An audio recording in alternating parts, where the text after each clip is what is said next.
বর্তমান সভ্যতা শুধু বিশ্বজুড়ে বর্জ্য তৈরি করেছে, বললেন প্রধান উপদেষ্টা। বর্তমান সভ্যতা শুধু বিশ্বজুড়ে বর্জ্য তৈরি করেছে বলে মন্তব্য করেছেন অন্তর্বর্তী সরকারের প্রধান উপদেষ্টা ডক্টর মোহাম্মদ ইউনূস। বৃহস্পতিবার বাংলাদেশ সময় দুপুরে কাতার বিশ্ববিদ্যালয়ের B239 মিলনায়তনে এক অনুষ্ঠানে এই মন্তব্য করেন তিনি। প্রধান উপদেষ্টা বলেন, আমরা যে সভ্যতার মধ্য দিয়ে যাচ্ছি তা বিনাশী। এ সভ্যতা শুধু বিশ্বজুড়ে বর্জ্য তৈরি করেছে, একসময় যা আমাদের বিনাশ করবে।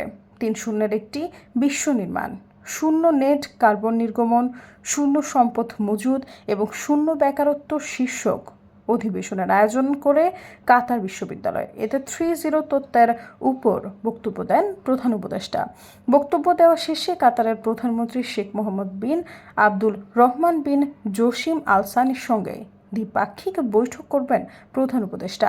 এতে উপস্থিত থাকবেন পররাষ্ট্র উপদেষ্টা মোহাম্মদ তৌহিদ হোসেন, জ্বালানি উপদেষ্টা মোহাম্মদ ফাউজুল কবির খান, জাতীয় নিরাপত্তা উপদেষ্টা ডক্টর খলিলুর রহমান, প্রধান উপদেষ্টা কার্যালয়ের SDG বিষয়ক মুখ্য সমন্বয়ক লামিয়া মোর্শেদ, সৈয়দা ফারিয়া, সমযোগ।